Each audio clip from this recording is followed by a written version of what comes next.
restrict the legitimate authority of the executive in the appropriations process. These are restrictions that the minority would never accept for a Democratic president, nor are they provisions that President Trump would or should sign into law. It is deeply unfortunate and disappointing that the minority chose to make these unreasonable demands. Republicans never left the negotiating table and indeed worked diligently with Democrats to reach a bicameral, bipartisan deal. Sadly, the minority allowed their opposition to the president to cloud their judgment, giving in to a political temper tantrum rather than voting to keep the government open. That truly is the choice before us, Mr. Speaker. Today's bill is a simple, straightforward, continuing resolution, funding the government and keeping it open through September 30th.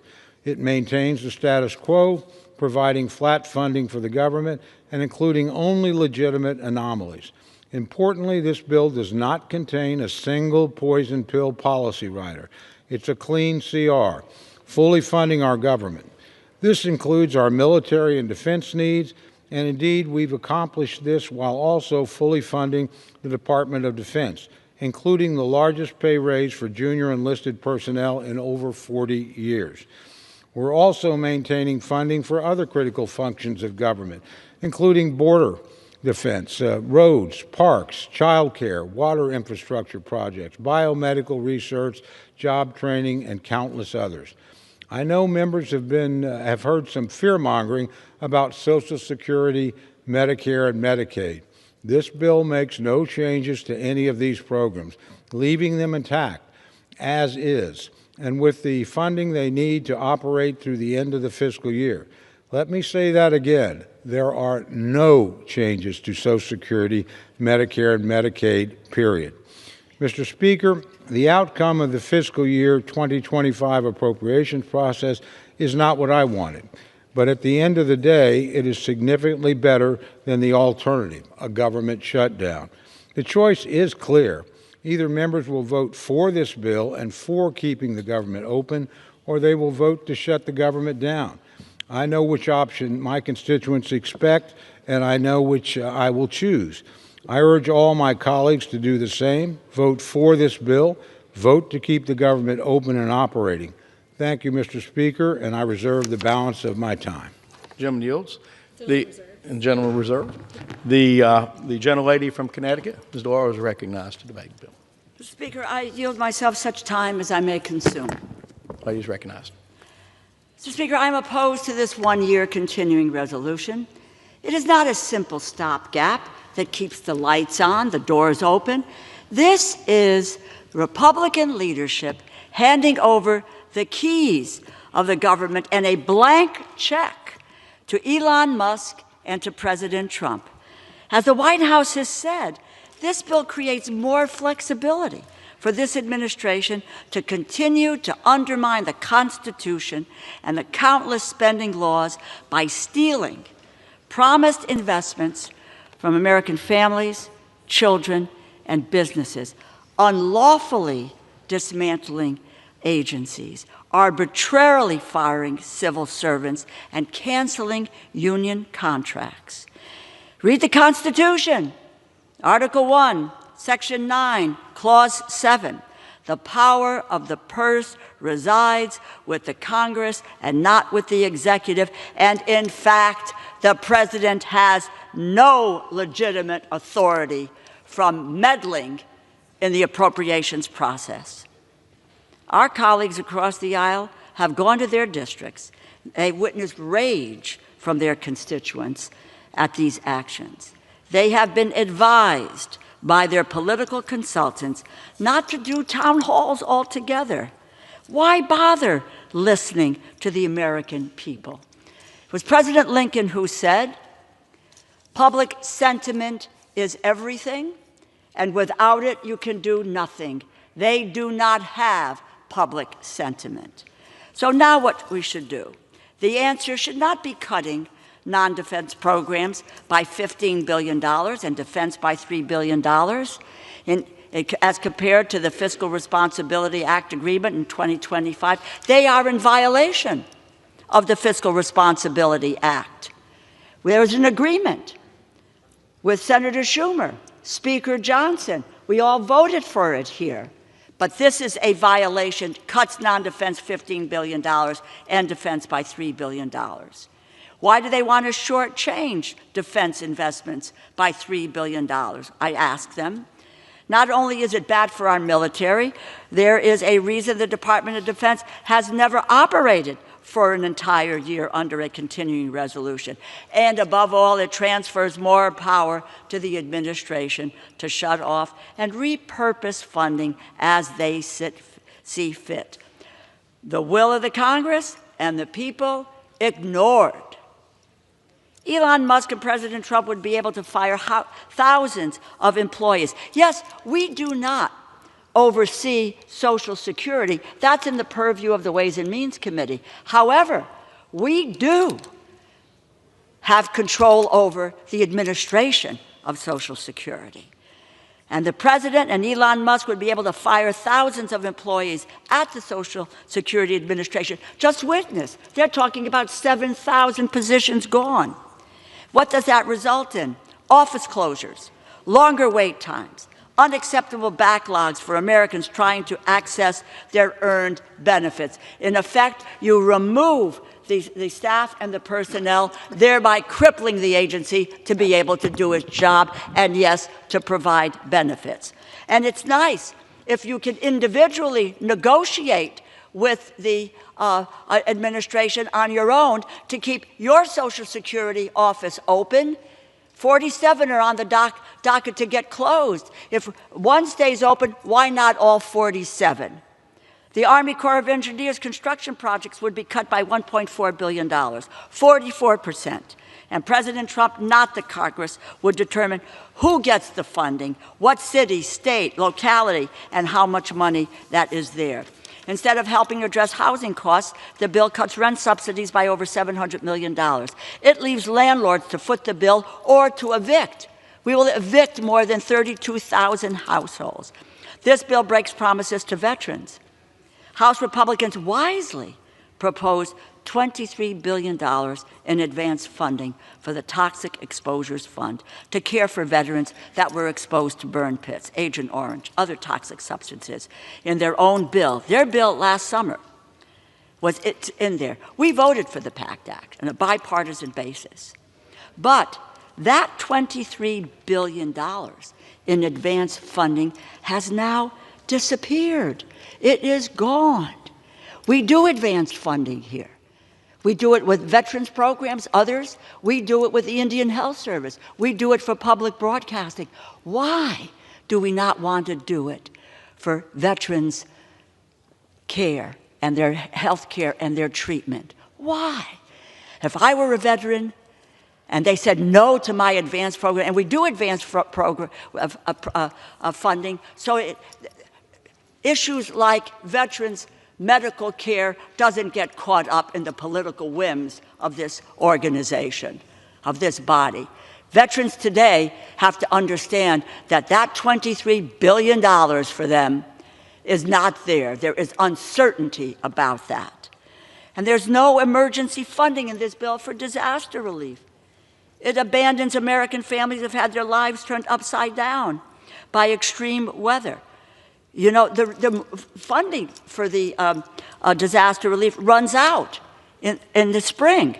What about Kentucky that just had a winter storm in February? Families will not be able to get back on their feet and recover. Neither will businesses who have been shut down because of a disaster, a natural disaster. You know, the decisions about investments that we make cannot be entrusted in one single office holder. This Congress must decide, do we have the authority to control spending as we were granted and is laid out in Article 1 of the Constitution? Why? Why would we want to relinquish this, to give this administration, which is already doing massive harm, dismantling agencies, firing people, telling them today they're no longer needed? The chaos and confusion that has been caused by Elon Musk and President Trump. Why would we want to turn over our authority to appropriate bills? I implore my colleagues, join me. stand up for our constituents against an unelected billionaire, Elon Musk, who was stealing taxpayers' dollars from American families, children, and businesses. Oppose this giveaway to the administration. Pass a short-term CR, which I introduced yesterday, which would take us to April 11th to continue negotiations and pass regular bills. Let us finish the regular bills that we agree on. That would be such an improvement over a full-year continuing resolution. And I would just say to my colleagues on the other side of the aisle, a shutdown will be the result of the Republican majority walking away from negotiations. We were that close. They pulled the rug out from under us and said, stop negotiating, because Musk and Trump want to have the control with a full-year continuing resolution. I reserve the balance of my time. Gentlewoman reserves. The gentleman from Oklahoma is recognized. Thank you, Mr. Speaker. I yield 3 minutes to my very good friend, distinguished member of the Appropriations Committee, Mr. Alford of Missouri. Gentleman is recognized. Thank you, Mr. Speaker, and thank you, Chair. And I just want to preface this by saying how much respect I have for the ranking member and her passionate arguments. Although we don't agree, I do respect her highly. Mr. Speaker, America broke up with the progressive Democrats, but they just can't let it go. And in the words of Glenn Close, they will not be ignored. They're like the ex in the 1987 movie Fatal Attraction. The ex who got dumped and is stuck in a deranged reality, refusing to move on.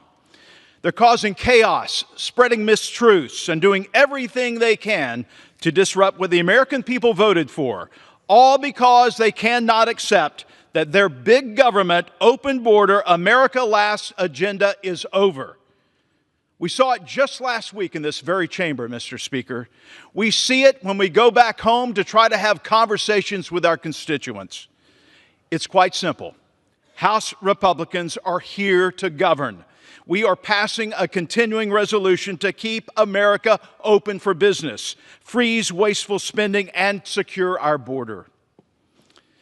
This continuing resolution gives President Trump the time and power to continue draining the swamp and undoing the damage the radical left did to our country for the past 4 long years.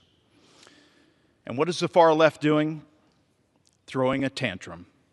A childish, petulant tantrum full of fear-mongering and gaslighting of the American people, rooting for a shutdown just so that they can point fingers. Well, let me tell you something, Mr. Speaker. It's not going to work. We're not falling for it. We're not playing this game. This will be a Schumer shutdown when it gets to the Senate, if that happens. The American people chose secure borders, a secure economy, secure neighborhoods, and an America First agenda. The progressive Democrats just can't accept it. But guess what, Mr. Speaker? This breakup is final. Republicans are moving on. We will pass this CR. We will keep America running. I urge progressive Democrats to join the rest of the nation. It's that, or they can keep screaming into the void, because America is not taking them back. The breakup is over. So leave the rabbit in the backyard alone. With that, Mr. Speaker, I yield back. Gentleman yields. Gentlewoman is recognized. Speaker, I yield 1 minute to the gentleman from New York, the distinguished Democratic leader, Mr. Jeffries. Gentleman is recognized. I thank the distinguished gentlelady for her tremendous leadership and for yielding. I don't really understand the fatal attraction reference, because if anyone is dealing with fatal attraction, it's between President Trump and House Republicans. As soon as he says jump, your only answer is how high. It doesn't matter whether you are hurting the American people. That's why House Republicans are marching the country on a track toward the largest Medicaid cut in American history. You hurt children, hurt families, hurt Americans with disabilities, hurt seniors, close nursing homes and close hospitals. When Donald Trump says jump, extreme MAGA Republicans say how high. That's the fatal attraction. That's hurting the people of the United States of America. And by the way, The core promise that you made last year was about lowering costs. All you talked about was how you were going to lower the high cost of living.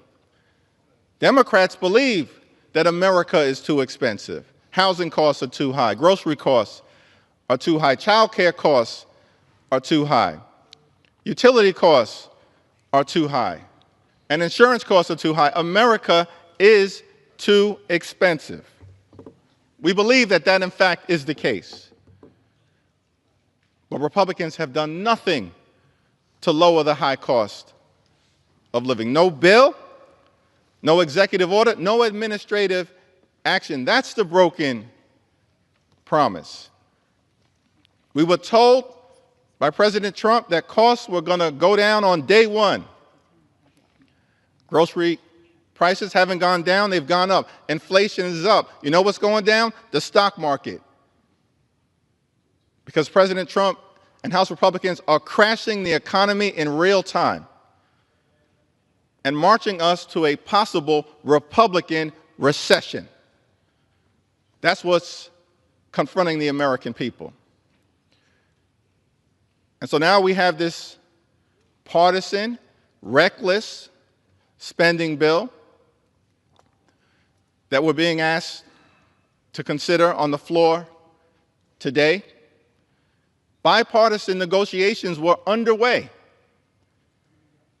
Rosa DeLauro was at the table, working to reach an agreement consistent with the Fiscal Responsibility Act that was passed by Republicans and Democrats and then signed into law in 2023. But when Donald Trump says jump, extreme MAGA Republicans say how high. And he ordered the Republicans to leave the negotiating table to try to jam this far-right extremist bill down the throats of the American people. There are so many challenges with this bill, too many to detail. But let me just articulate a few. The House Republican, highly partisan, shutdown threatening bill is an attack on veterans, it's an attack on families, it's an attack on seniors. It cuts funding for veterans, including billions of dollars in funds that will be cut from veterans in desperate need of health care for people who serve this country, who are suffering from painful exposure to toxic substances, Agent Orange, and burn pits. And this bill, before this House, cuts billions of dollars in that health care that is desperately needed. That's an attack on veterans. It's an attack on children and families in America because this bill cuts funding for nutritional assistance that would otherwise be available for everyday Americans to put food on the table. When people are already struggling because grocery prices aren't going down, they're going up under this administration. And yet, this Republican bill will cut funding for nutritional assistance. That's an attack on children and families here in America. It's an attack on seniors, an attack on everyday Americans, an attack on housing, an attack on health care, which cuts funds from things like Alzheimer's research to help older Americans battle these challenges. That's what this extreme Republican bill is all about. It will hurt families, hurt seniors, and hurt veterans. The second problem, equally troublesome, is that this bill does nothing to protect Social Security, Medicare, and Medicaid. We've been very clear. As Democrats, we look forward in this Congress to protecting these vitally important priorities for the American people. Why Is the bill silent on these priorities? Because you are trying to set in motion a chainsaw to Social Security, a chainsaw to Medicare, and a chainsaw to Medicaid. Your other boss yesterday confirmed that when he said that these entitlement programs, as he called them, they're not entitlement programs, they are earned benefits. When you start to use the language of entitlement programs, it's because you're trying to set in motion an assault on Social Security and an assault on Medicare. It's saying the quiet part out loud. We know you're going after Social Security and Medicare because you've been firing thousands of people from the Social Security Administration. You want to collapse the system. And this bill does nothing to stop that. All it does is facilitate the collapsing of Social Security by dismantling the Social Security Administration. And of course, we know what's going on with your assault on Medicaid, $880 billion. Assaulting the health care of the American people. We've been very clear. We'll work together to protect Social Security, protect Medicare, protect Medicaid. You have no interest in doing that because you want to take a chainsaw to these priorities. And by the way, it has nothing to do with waste, fraud, and abuse. As Democrats, we've been very clear. We want to build a federal government, make sure that we have a federal government that's effective, that's efficient, and that's equitable, delivering services all across the country in a manner that spends taxpayer dollars wisely. But that's not what this effort is all about. This bill will unleash fury on the American people. It will facilitate the ongoing effort that is currently underway. The average Social Security recipient in this country receives $65 a day. They have to survive on $65 a day. But you want to take a chainsaw to Social Security. When Elon Musk and his tens of billions of dollars of government contracts essentially makes at least $8 million a day from the taxpayers. If you want to uncover waste, fraud, or abuse, start there. Don't start with the $65 a day that Social Security recipients receive from their earned benefits, from their hard work throughout their entire lives. Start there. Elon Musk is $8 billion a day feeding at the trough of the American taxpayer. This has nothing to do, this bill right here, with waste, fraud, and abuse. It's all part of a broader scheme to pass massive tax cuts for billionaire donors, the wealthy, the well-off, and the well-connected, and then to stick working-class Americans with the bill. This entire scheme. And as Democrats, we want no part of it because we're fighting hard to make life better for everyday Americans, to make sure that when you work hard and play by the rules in the United States of America, you should be able to provide a comfortable living for yourself and for your family. Educate your children, purchase a home, have access to health care. Go on vacation every now and then. One day retire with grace and with dignity. That's the American dream. As House Democrats, we're fighting to preserve. This Republican shutdown bill does nothing to enhance the American dream. It undermines it. Which is why we are strongly opposed to this effort, part of a power grab from those who are unelected unaccountable, unhinged, and then working at the direction of this administration, which again has done nothing to improve the economy, nothing to lower costs, nothing to make life better for everyday Americans. And this reckless Republican bill will make things worse. I was in Selma over the weekend. We had an opportunity to once again cross the Edmund Pettus Bridge. Think about the fact that John Lewis and Amelia Boykin Robinson and Hosea Williams and so many others, as they stood on that bridge, knew that there was trouble on the other side. But even though there was trouble on the other side, they believed that their cause was righteous, and it was. It was a just one. It was designed to make America the best version of herself.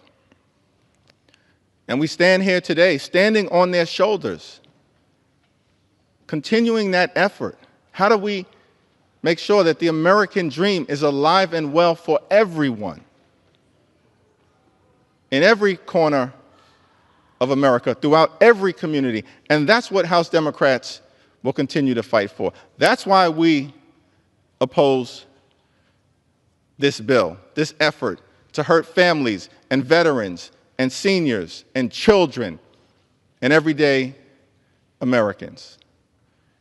And so we're going to continue to show up. We're going to continue to stand up. We're going to continue to speak up for what is right. We oppose this bill. We oppose this partisan effort to hurt the American people. And we will continue to stand on the side of bringing the American dream to life for every single American. I yield back. Gentleman yields. Oklahoma. Gentleman from Oklahoma is recognized. Thank you, Mr. Speaker. I yield myself such time as I may consume.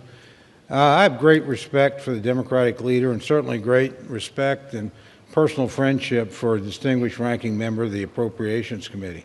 But I don't know what bill the leader read, but it certainly wasn't this bill. We've heard a lot of time about Social Security. There's nothing in this bill on Social Security, not a single thing. We heard a lot about Medicare. We don't deal with Medicare on the Appropriations Committee. It's not in here. We heard a lot about Medicaid. It's not in here either. If it be dealt with, it'll be dealt with in a reconciliation bill, but not this bill. This bill is about keeping the government open, something my friends pride themselves on and have often patted themselves on the back on. You got the opportunity to do it today, because that's all this bill does. It does a couple other interesting things. It actually, my friend said, we cut funds for food support. It doesn't do that. It actually adds $500 million to WIC. We said you cut support for housing. It doesn't do that. It actually adds money to the housing accounts. If you actually go through the bill, the charges made simply don't have much to do with what's in this bill. The simple reality is we're either going to keep the government open or we're going to shut it down. If you want to keep the government open, keep working on these problems, you vote yes. If you want to shut the government down, throw the country into chaos, you vote no. It's certainly the privilege of my friends on the other side to vote how they care to vote, but don't say there are things in this bill which simply are not there. That's just the fear-mongering of the worst sort. Frankly, again, I would just urge my friends to keep the government open. And by the way, just for the record, neither the President nor the Speaker ever asked me to leave the negotiating table, ever. Quite the opposite. The Speaker said, keep going, keep trying, keep at it. We are 4 days away from a shutdown. It was my friends that introduced a lot of things in the negotiations that aren't normally appropriations issues. Chose to do that. We couldn't come to a deal. We're pretty close on the top line number. We were right there. But we're not going to have a Republican Senate and a Republican House restrict a Republican president from the legitimate exercise of executive authority and then, oh, by the way, ask him to sign the bill. How do you think that's going to work out? That's not a very reasonable request. We resisted it. My friend Senator Collins, who was my negotiating partner from the Senate, resisted it. And we'll continue to resist it, and that's not going to happen. But this bill is about none of those things. This bill is about keeping the government open. You choose to shut it down, then that's your prerogative. You're allowed to do that. But I don't intend to do that. I don't think my colleagues on my side of the aisle intend to do that. And I would urge Democrats who actually read the bill to reflect on it and avoid shutting down the government as well and working with us in that regard. And with that, Mr. Speaker, I reserve the balance of my time. Gentleman reserves. Gentlewoman is recognized. The President has no legitimate authority by the Constitution to insert himself into the appropriations process. I yield 2 minutes to the gentleman from Maryland, the distinguished ranking member of the Financial Services and General Government Subcommittee, Mr. Hoyer. Gentleman's recognized. I thank the gentlelady for yielding. And I adopt all of what the leader said, notwithstanding the rebuttal from the chairman of our committee. This bill is about giving Trump more unfettered power.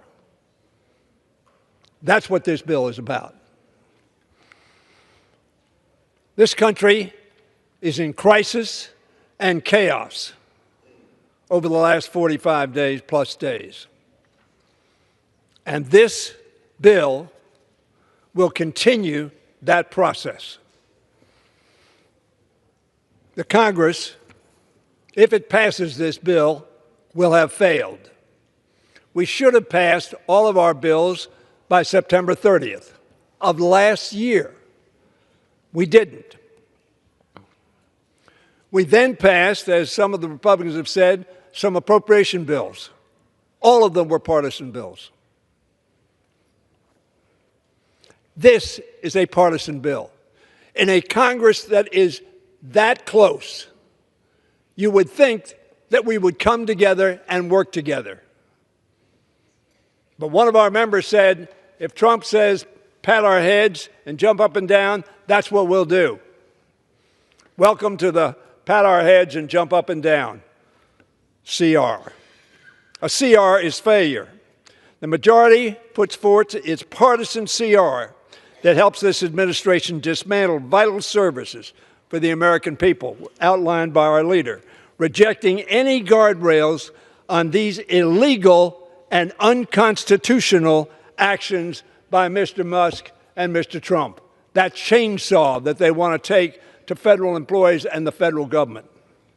This bill requires the District of Columbia, for instance, to take a $1.1 billion cut, not out of federal funds, out of their own funds that they tax their people. It defunds the police. I wish I had more time to say how bad this bill is. Vote no. Oklahoma is recognized. Mr. Speaker, I yield 1 minute to the distinguished Republican Majority Leader, my good friend Steve Scalise of Louisiana. Gentleman is recognized from Louisiana. Thank you, Mr. Speaker, and I thank my friend from Oklahoma, the chairman of the House Appropriations Committee, Mr. Cole, for his leadership at helping negotiate a really important bill to keep government funded. As has been duly noted along the way, over these past year, roughly 6 months, this House, the last majority in the last Congress, passed over 70% of the government funding bills, Mr. Speaker. We passed them to the Senate, and back then, Chuck Schumer and the Democrats were in charge, and they chose not to pass a single House appropriations bill, not one. The House, under Republican majority, not always with help from the other side, but we still got it done on our own, passed over 70% of the government funding bills, and then eventually got to a point where we had to let the Senate try to get something done, which unfortunately they didn't, and then we got to the verge of a shutdown, and we said we are not going to let that happen, and we had a short-term funding bill. And here we are again, we're on the eve of another potential shutdown, and this Republican majority said we're not going to let that happen. In fact, this Republican president, Donald Trump, said we're not going to let that happen either. It would be irresponsible to have a government shutdown. And maybe it's because Donald Trump said he's for it that then the Democrat leadership decided they were going to be against it. And when did they decide they were going to be against this bill? Before the bill was even written. Before it was filed, they came out against it and started saying things that were in the bill when it wasn't even written, Mr. Speaker. You heard them talking about cuts to Medicare, cuts to veterans. The bill wasn't even written, and they were already making up stories to try to figure out how to vote no and shut the government down. That's sadly where this Democrat Party has gotten. The Democrat Party of today is a leaderless, rudderless ship. They don't have an agenda. You saw it at the State of the Union, Mr. Speaker, when you saw President Trump not only laying out his agenda that 77 million people, a majority of Americans, went to the polls to elect. The mandate that President Trump got, not just with a majority of Americans and a majority of the Electoral College, but all seven out of 7 swing states all voted for President Trump because they wanted that agenda implemented. And what irritates the Democrats the most? The fact that President Trump is following through on the promises that he made, actually doing the things he said he would do. He's securing the border. That was the #1 issue all across this country. No matter which state you went to, people wanted a secure border, and he's following through on it. And yet the Democrat Party is criticizing him for doing that part of his job. Rooting out waste, fraud, and abuse in government, something that should be bipartisan. In fact, it used to be bipartisan to root out waste, fraud, and abuse, but now because Donald Trump is doing it, the Democrat Party of today up here in Washington is so consumed with hatred that they oppose even rooting out waste, fraud, and abuse. That has been not only highlighted up here, but people around the country are talking about getting rid of that waste once they've seen it. A lot of this was a veil that was pulled down where people couldn't even find out what was going on because the payment systems were being hidden by the Biden administration. We couldn't even find out about a lot of that spending that we were anecdotally hearing about. But finally, you saw it on full display.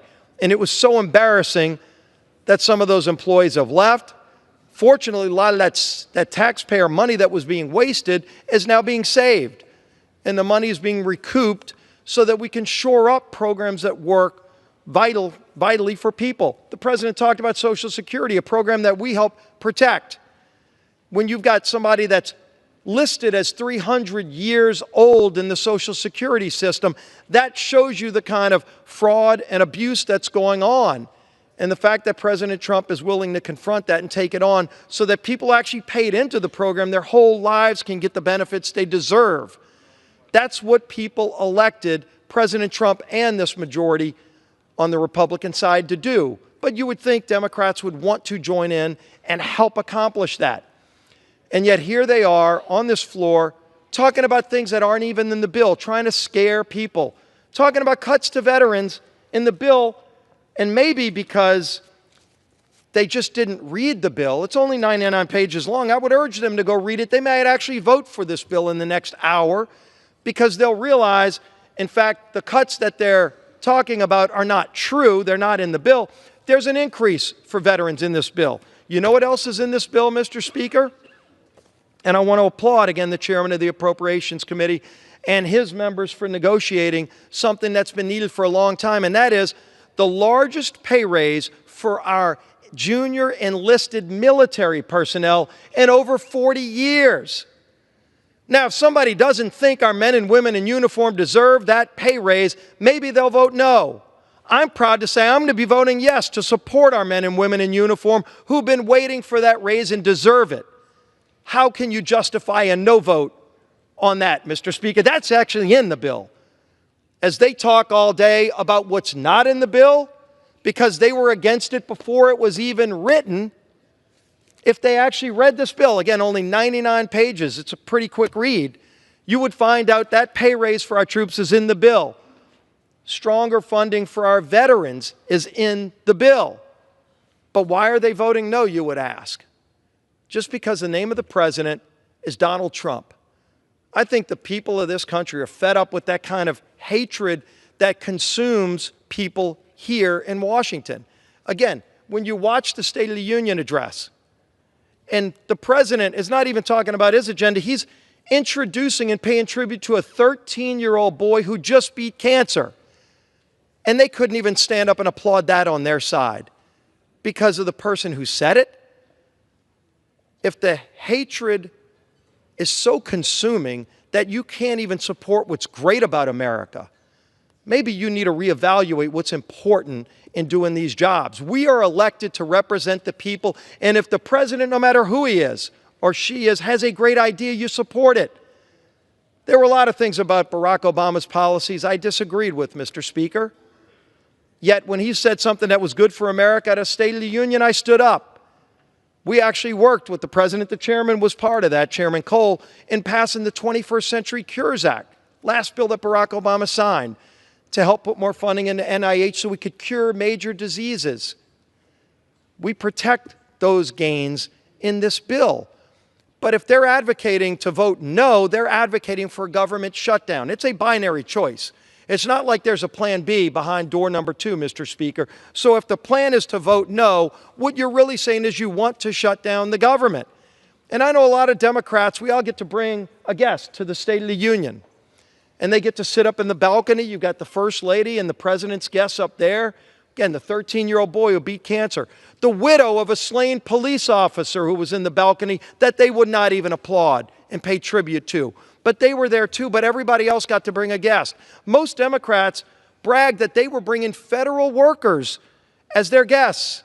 You saw a lot of them holding rallies out in front of federal offices with federal employees, some of who hadn't shown up for work in 3 years since COVID, but they found their way to the office, not to work, but to protest. Democrats are about to vote to furlough all of those federal workers. Why? Not because of what's in the bill. They've been telling you stories that aren't even true about what's in the bill. They don't like it because of the name of the President of the United States. Aren't we bigger than that? Aren't we a better country than that, Mr. Speaker? This is our responsibility to get this job done and then turn the page and go to work. This is the business, frankly, of the Biden administration that we're cleaning up. And we all ought to join together and finish that and then come together and start a real appropriations process where we move not just 70% of the bills in the House and 0 in the Senate. And Senator Thune, to his credit, as the new majority leader, has vowed to actually work on a true appropriations process so we're not working at the midnight hour on CRs, but where we can actually have a full functioning appropriations process, something we haven't seen in this town in a long time. We have to first take care of yesterday's business before we can start on tomorrow's appropriations process. And so it's critical that we get this job done, not to vote to lay off and furlough all the federal workers, the TSA agents. You won't even be able to go to the airport or your favorite federal park if they got their way. Let's actually get our work done so we can start a 12-bill appropriations process that moves through the Senate too, where you can actually have a negotiation between two sides of the aisle. Again, something we haven't seen in a long time, but is long past due. It's a new day in America. And I applaud President Trump. And we had Vice President J.D. Vance this morning come and talk about the importance of passing this bill too, because they want to fix the problems of this nation. They want to fulfill the promises that were made during the campaign and follow through on the mandate that was given to President Trump, Vice President Vance, and this Republican majority in the House and Senate by 77 million people to turn this country around. Let's get back to being the greatest country in the history of the world. We can do it. We can come together and solve big problems. But we solve big problems by first taking care of the basics of government, and that's to keep the government open. Let's pass this CR. Let's see a big vote to do it too. I welcome both sides of the aisle. My friends on the other side, they can criticize a bill they've never read that wasn't even filed, but once they look at this bill, I think you might even see some of them vote yes as well. Let's get our work done, and let's move on to the next challenges that the American people expect us to deliver on for them. With that, Mr. Speaker, I yield back. Gentleman yields. Gentlelady is recognized. The President did make a promise to drive down the cost of living, and instead he's driven up prices. With that, I want to recognize and yield 2 minutes to the gentlewoman from Massachusetts, the distinguished Democratic whip, Ms. Clark. Gentlewoman is recognized. Thank you, and I thank the gentlelady from Connecticut for yielding. Republicans made a promise to the American people. We're going to build a stronger economy, we're going to lower costs, and we're going to have safer communities. But for 7 weeks, We have seen nothing but ideas and bills that break that promise. We all want government to run more efficiently, to be better for people who depend on it. But stealing money from the Veterans Administration, from schools, from law enforcement, from children's health care, and giving it to a tax cut to the wealthiest man on earth and his billionaire friends, that's not finding efficiencies. That's not taking on waste and fraud in government. It's destroying working families. The GOP are crushing the American people under the weight of their own political ambition. Rents are going up. Housing is in a crisis. This bill, today, they propose to evict 32,000 families from their home. 32,000. Those are veterans.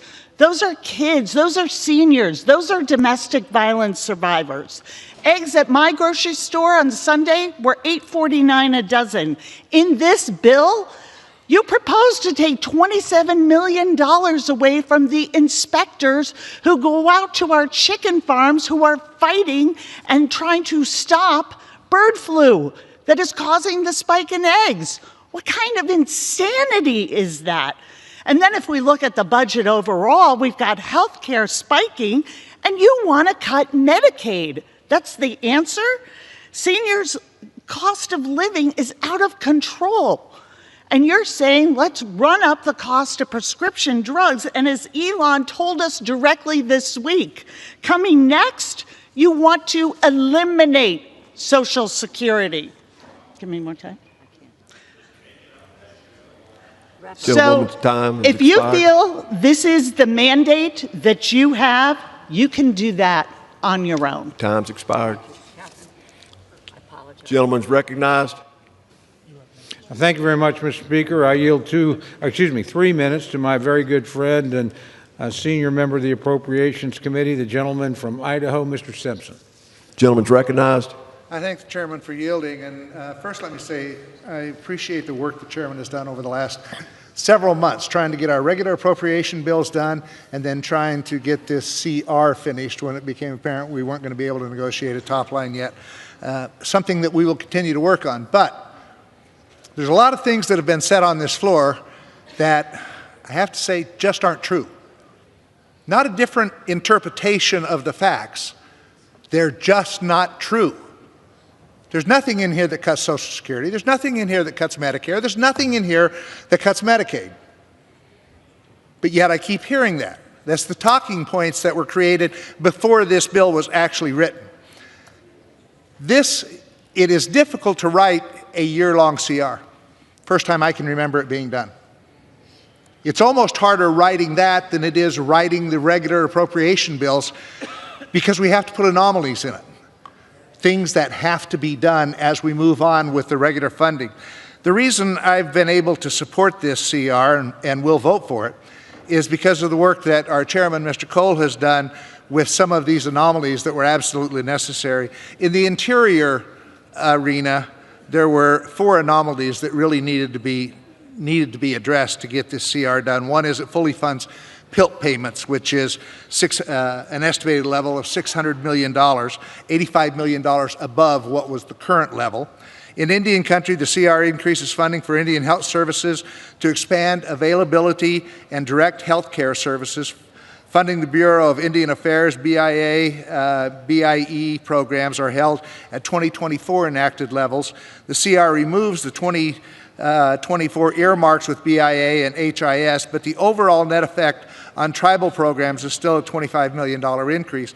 In addition, program increases, the CR also provides $999 million an increase for tribal contract support costs and an additional $256 million for Section 105(1) leases in an effort to continue our commitment to upholding our trust and treaty responsibilities.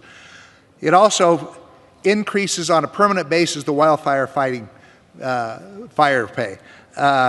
That costs $147 million.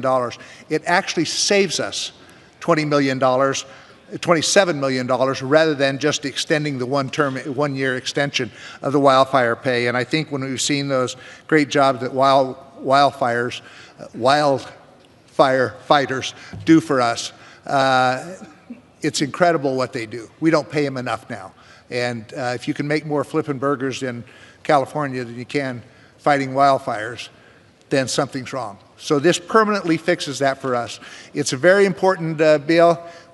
Shutting down government is never good policy. It's never good politics. Why anyone, Republican or Democrat, would vote against this, I have no idea. This is a good bill. I hope we all vote for it.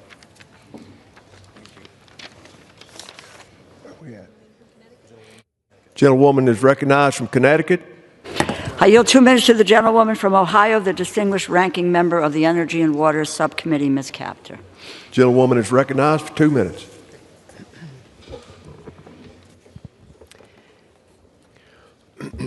Mr. Speaker, I thank the ranking member, DeLauro, for allowing me this time. This bill was drafted by Musk's greed machine and seeks to put its claws even deeper into the pockets of our people. Why?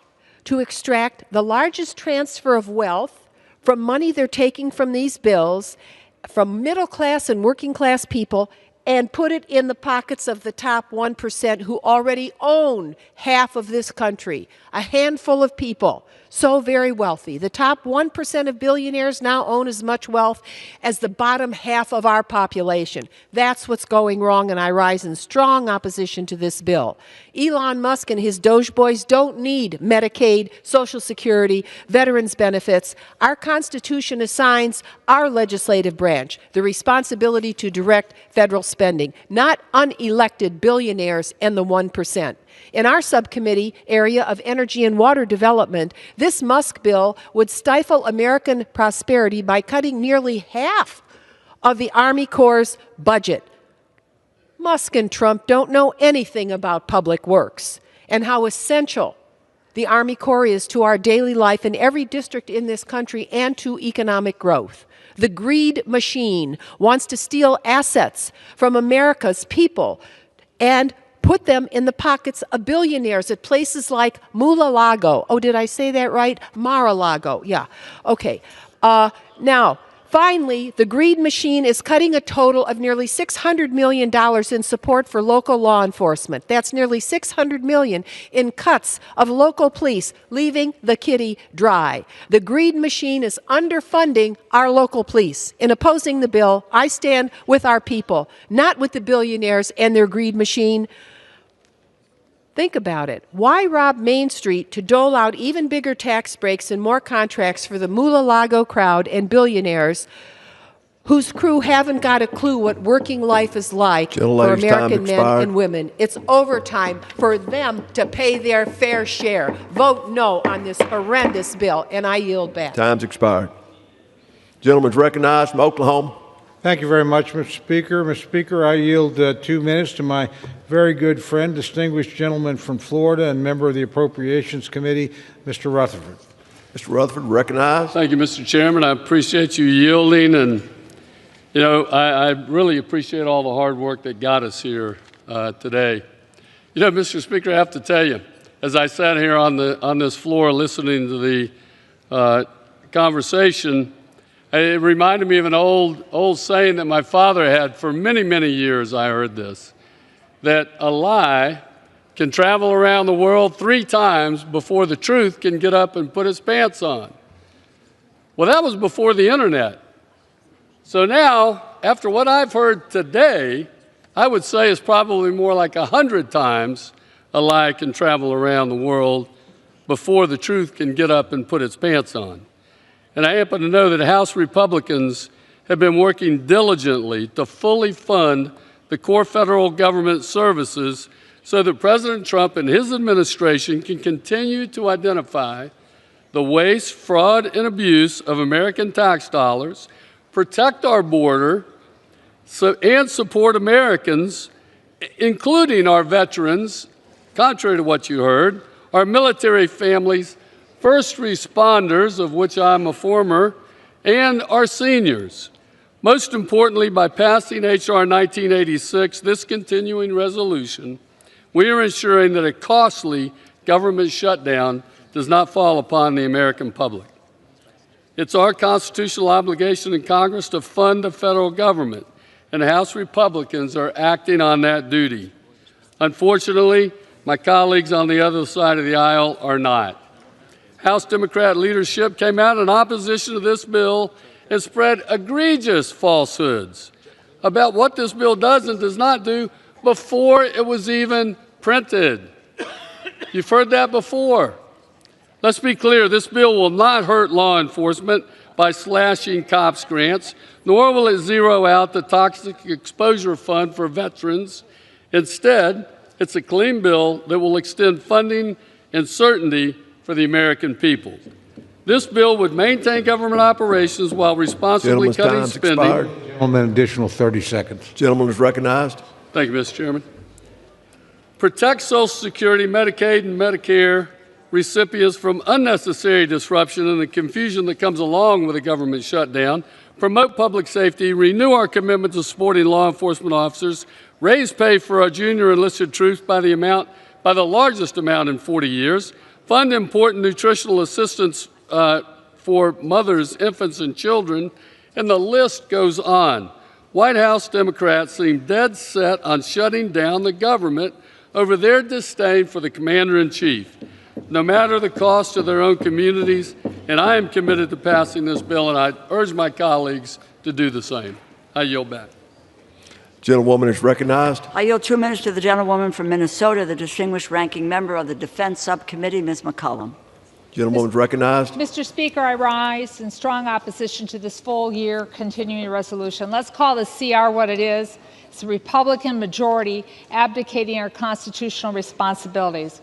Republicans have turned over congressional power to direct funding to Elon Musk and President Trump. The Republican appropriations process for fiscal year 2025 has been a disaster. Republicans have had 18 months to write, pass, and negotiate these spending bills. They failed.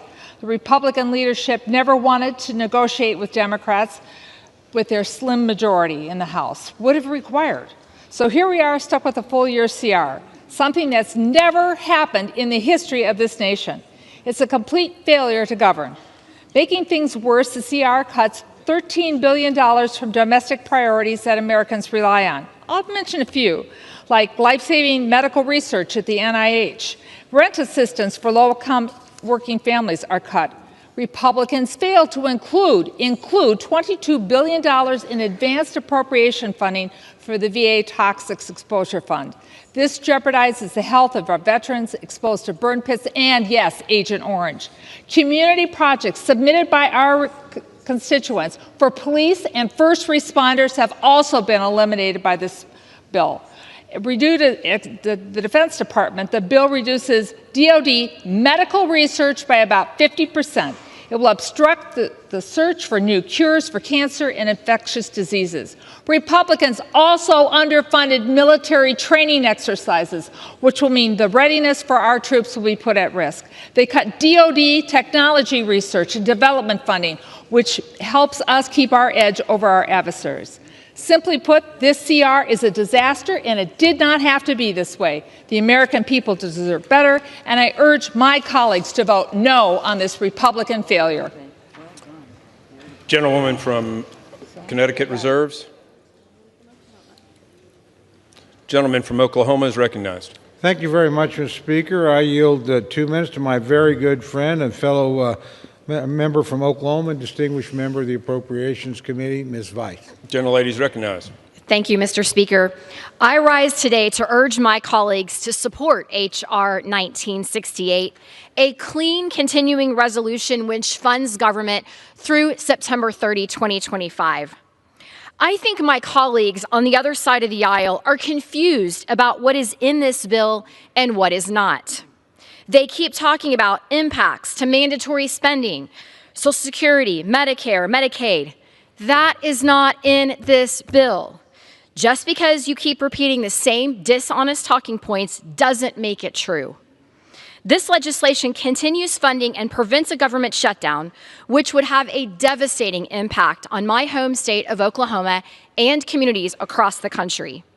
We must keep government open so we can continue the America First agenda, which is focused on securing our border, unleashing American energy, safeguarding our nation, and rooting out waste, fraud, and abuse. This legislation fully supports our vets and service members. It does not cut 1 cent from the toxic exposure funds or eliminate COPS grants. Continuing resolutions are not ideal, but we cannot allow for the distractions of a government shutdown, which is why I support this bill. I urge my colleagues to vote yes, and with that, Mr. Speaker, I yield. Gentleman from Oklahoma reserves. The gentlelady from Connecticut is recognized. I yield 2 minutes to the gentlewoman from Florida, the distinguished ranking member of the Military Construction and Veterans Affairs Subcommittee, Ms. Wasserman Schultz. Gentlelady is recognized. Thank you, Mr. Speaker. I rise to oppose this cruel betrayal of America's veterans, seniors, and working families. This one-year CR doesn't make rent or health care bills more affordable, which is what keeps my constituents up at night. Instead, it actually cuts housing aid that could force 32,000 veterans, domestic violence survivors, seniors, and people with disabilities into homelessness. And what does this spending patch do as we all now stare down the barrel of another Trump recession? It hands an unelected billionaire free rein to keep stealing taxpayers' dollars and paves the way for billionaires and big corporations to luxuriate in more tax breaks. This isn't a clean CR. This CR stands for cut and run. It lets Trump close hundreds of Social Security offices and fire thousands of workers who deliver our seniors' checks. It allows Musk to keep hacking into your private tax data. It puts critical Everglades restoration funds at risk. Worst of all, it lets Trump and Musk keep up their brutal assault on veterans and the people who care for them. It does it by eliminating $23 billion in guaranteed funding for health care for veterans exposed to burn pits and other toxins. We should debate bipartisan full-year funding bills that grow the economy and provide vital resources Americans need. Instead, this Republican cut-and-run bill turns Congress into a missing kid on a milk carton and cedes massive power to Trump. This is the same president who, in 2 short months, tanked your 401k and unleashed a job-killing trade war. Yesterday, the stock market just recorded its worst day since 2020. What really enrages me is that this cut-and-run bill sides with the most anti-veteran president in American history. Trump has fired 6,000 veterans, inflicted mass VA layoffs, and killed hundreds of veteran services contracts. Trump even plans to lay off another 83,000 VA workers, and on top of that, this cut-and-run bill makes even deeper cuts to the health care services for all those who bravely served our nation. Democrats are more than willing to back bipartisan funding legislation, but we will never sell out our seniors, veterans, and children like this cut-and-run bill shamelessly does. I yield back. Vote no. Gentlelady from Connecticut reserves. Gentleman from Oklahoma is recognized. Thank you very much, Mr. Speaker. Mr. Speaker, I yield 2 minutes to my good friend, distinguished member of the Rules Committee, and gentleman from Texas, Mr. Roy. Gentleman is recognized. I thank my friend from Oklahoma. My, how times have changed. How many times have we been sitting on the floor of the House listening to our colleagues on the other side of the aisle saying, a CR is the greatest thing since sliced bread. We must have the CR. Because when some of us were saying, wait a minute, Mr. President, wait a minute, President Biden, maybe we should actually secure the border of the United States instead of letting millions of people flood in and kill Americans and let fentanyl flow into our communities. So when we wanted to secure the border and we dared to say that the funding should actually reflect that, and we threatened to, hey, maybe we should actually have a fight on spending, my colleague on the other side of the aisle said, CR, we got to have a CR, our precious CR. Well, here we are. And what are we doing? Our colleagues oppose the CR. Why? Because we would have spending frozen for 6 months, down about $7 billion, but importantly, allow DOGE and allow our friends in the administration to continue to expose the absurdity of federal spending. How about $1.5 million to advance diversity, equity, inclusion in Serbia's workplaces? $70,000 for production of a DEI musical in Ireland. $2.5 million for electric vehicles in Vietnam. $47,000 for a transgender opera in Colombia. $32,000 for a transgender comic book in Peru. This is what our Democratic colleagues are fighting for, to continue to fund absurd programs rather than do the common sense work of what we're trying to do, to have more beds for ICE, secure the border of the United States, ensure that our defense is funded, ensure that we're able to hold spending in check so we can actually have a chance of saving this great country. I yield back. Gentleman yields. Gentleman from Oklahoma reserves. Gentlelady from Connecticut is recognized. The gentleman confirms what we've been saying all along, impoundment. I yield 2 minutes to the gentlewoman from Maine, the distinguished ranking member of the Interior and Environment Subcommittee, Ms. Pingree. Gentlewoman is recognized. Thank you, Mr. Speaker, and thank you very much to the ranking member for yielding me this time. I oppose this full-year continuing resolution and urge my colleagues to reject it. If we vote no and reject this CR, we can go back to work and negotiate a regular full-year spending bill. This full-year continuing resolution is not a responsible way to govern. The bill does not set funding levels for individual programs, and because it doesn't, it creates another dangerous opportunity for President Trump and Elon Musk to defund congressional priorities. And we all know what a disaster that has been for our country, an illegal, unconstitutional disaster. It is the duty of Congress to negotiate regular spending bills. This means that we actively decide on every individual program's funding level, and we make adjustments where necessary. For example, the Indian Health Service needs an additional $345 million just to maintain current direct health care services. This continuing resolution fails to provide those funds, so tribal communities will experience a lower level of health care service. A regular bill also gives very specific directions to agencies to carry out specific work. For example, in prior years, in the Interior Bill, we have directed the EPA to conduct PFAS research that will help farmers, ranchers, and rural communities manage the disastrous impact PFAS has had in places like my home state of Maine. Under this continuing resolution, without our direction, this administration may decide that work should stop. As ranking member of the Interior and Environment Appropriations Subcommittee, I'm deeply concerned that the Republican majority is giving the administration a free pass to abandon programs that protect the public from pollution, that safeguard human health, and that address the climate crisis. I urge a no, and I yield back my time. Gentlewoman from Connecticut reserves. The gentleman from Oklahoma is recognized. Thank you, Mr. Speaker. I yield 2 minutes to my very good friend, distinguished gentleman from New York, Mr. Lawler. The gentleman from New York is recognized. As the great George Costanza once said, it's not a lie if you believe it. And that's what we've heard today from my Democratic colleagues. A bunch of lies that maybe they sincerely believe. The reality is this bill does not touch Social Security. It does not touch Medicare. It does not touch Medicaid. Those programs are fully funded and protected. Our veterans fully funded and protected. Fiscal year 24 was a total of $1.665 trillion. Fiscal year 25, of which we are voting to complete with this CR, is $1.658 trillion.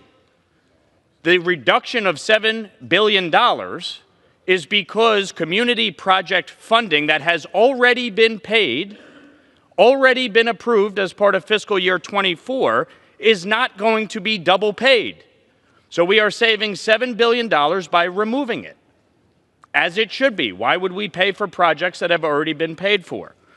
The fact is that we have to keep the government funded and open.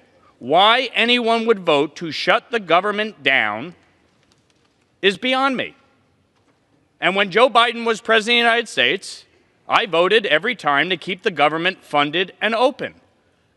And the idea that we're going to shut it down because the priorities changed, well, guess what? The administration changed. That's the reality of elections. Donald Trump won in November. Republicans won the House and the Senate. And so, yes, budgets will change. But the fact is that we have to keep the government open. And I would remind my colleagues, the reason we're in this situation is because Senate Democrats under Chuck Schumer passed exactly 0 appropriations bills on the Senate floor. 0. There was nothing to negotiate. They couldn't pass a bill. They refused Yield to the pass gentleman a an bill. additional 30 seconds.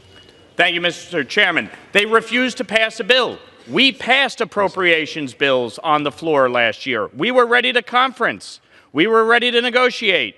Chuck Schumer failed in his responsibilities. It's now incumbent on us to pass the CR through the House and for the Senate to do its job and keep the government open and funded. And with that, I yield back. Gentleman from Oklahoma reserves. Gentleman from Connecticut We can pass is a recognized. 1 month. We can pass a 1 month CR and do that, and do what we need to do to keep the government open. There is an alternative. I yield 2 minutes to the gentlewoman from New York, the distinguished ranking member of the Commerce, Justice, Science Subcommittee, Ms. Meng. Gentlelady is recognized. Thank you. Mr. Speaker, I rise today in opposition to this partisan bill. As ranking member of the House Appropriations Subcommittee on CJS, I cannot stand by as the GOP slashes funding for law enforcement, the courts, NOAA, which includes the National Weather Service. This bill hurts our local police officers by taking away $247 million from their public safety technology and equipment. Additionally, it cuts $350 million from projects that support community efforts to prevent crime, improve law enforcement, to provide precincts with equipment to prevent car theft, and provide victim services. These are projects that Republicans and Democrats on our committee approved and agreed on. Furthermore, the bill does nothing to prevent this administration from gutting NOAA. As a result, the life-saving weather forecasts we all receive will be less accurate and timely. Federal funding cuts in the GOP's continuing resolution are dangerous to communities like Queens and so many others. This includes Social Security, Medicare, Medicaid, and SNAP benefit, which serve as a lifeline for millions of Americans. Let's be clear, Social Security, Medicare, and Medicaid are not entitlements. They are earned benefits that hardworking Americans pay into throughout their lifetime, so they have the opportunity to retire with dignity. Mr. Speaker, this bill allows the administration to fire thousands of employees at the Social Security Administration and close offices nationwide, which will mean long wait times and delayed benefits for families. For these reasons, at the appropriate time, I will offer a motion to recommit this bill back to the House Appropriations Committee.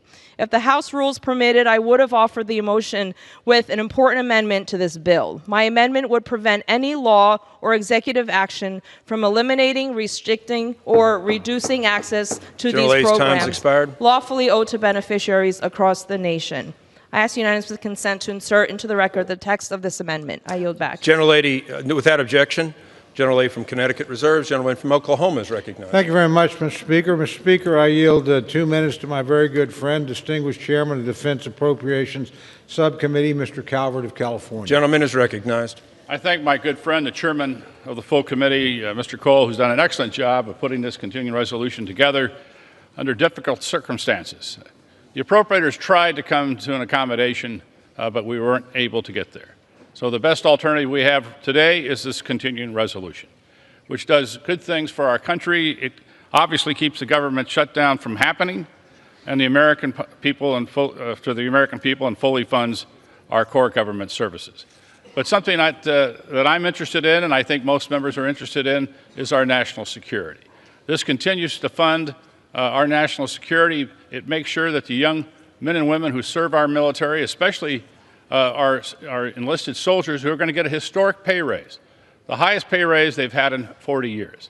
A lot of these E1s that come in and make $11 an hour, their pay is going to be put up significantly. This is something that I think would need to happen, so I would hope my friends on the other side of the aisle would not vote to diminish these individuals' pay that they need very much.